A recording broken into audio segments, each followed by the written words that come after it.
Hi hello నమస్తే welcome back to our channel. So నా దగ్గర టొమాటోస్ ఉండే చాలా ఊరికే పాడైపోతున్నాయి. అసలు ఒక 10 వరకు పడేసిన ఆల్రెడీ. సో ఇవన్నీ వాడదామని చెప్పి నిల్వ పచ్చడి పెడదామని మా అమ్మమ్మని మా మమ్మీని రెసిపీ అడిగితే ఇట్లా పెట్టు అని చెప్పిండ్రు. సో సింపుల్గా అయిపోయింది. హాఫ్ అన్ అవర్లో పెట్టేసిన. హాఫ్ అన్ అవర్ అంటే ఫస్ట్ చల్లారడానికి టైం పట్టింది. సో మంచిగా టొమాటోస్ వాష్ చేసుకొని డ్రై అయినాక అంటే పక్కకు పెట్టుకొని డ్రై అయినాక కట్ చేసుకోవాలి. వాటర్ ఉండొద్దు. కట్ చేసుకున్న తర్వాత ఇట్లా మగ్గించుకోవాలన్నమాట. జస్ట్ దానిలో కొంచెం చింతపండు ఏమన్నారు వేసిన అండ్ అదంతా అంటే వాటర్ లేకుండా మొత్తం దగ్గరికి రావాలి. మగ్గించినాక గార్లిక్ తీసుకొని మంచిగా కట్ చేసుకున్న చిన్న చిన్న ముక్కలుగా కట్ చేసుకొని పేస్ట్ చల్లారినాక టమాటోస్ పేస్ట్ చేసుకుంటాం. సాల్ట్ వేసిన ఇక్కడ మీకు చూపిస్తున్నాను కదా అన్ని ఇంగ్రీడియంట్స్ వేసాయి అనమాట.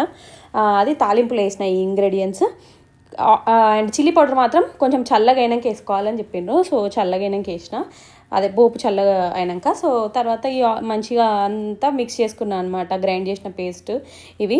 అండ్ నాకు ఆయిల్ సరిపోనట్టు అనిపించింది. మళ్ళీ కొంచెం ఆయిల్ వేడి చేసి వేసిన. టేస్ట్ మాత్రం బాగుంది. కానీ ఇంకా ఒక 5-6 days చూస్తే తెలుస్తుంది. మంచిగా మగ్గి బాగుంటుంది కదా. అసలు సింపుల్గా అయిపోయింది. మీరు కూడా ఇంట్లో ఇట్లా ట్రై చేయండి. టమాటోస్ ఉంటే చాలామంది బ్యాక్ యార్డ్ గార్డెనింగ్ చేస్తున్నారు కదా యూఎస్లో.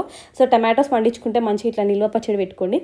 అండ్ చాలా బెర్రీస్తో పచ్చళ్ళు పెడుతున్నారు మా ఫ్రెండ్స్ ఇక్కడ నైబర్స్. ఏదో బెర్రీ అన్నారు అబ్బా మొన్న తినే క్రాన్బెర్రీ పచ్చడి కూడా చేసిండ్రు. I will definitely try that. So మంచిగా ఇట్లా ఒక బాటిల్లో తీసుకొని ఫ్రిడ్జ్లో పెట్టేసిన. కొంచెం మాత్రం అంటే రెగ్యులర్గా వాడుకోవడానికి బయటకు తీసుకున్నా. చూడడానికి మాత్రం భలే ఉంది రుచి. అంటే కలర్ రెడ్ వచ్చింది.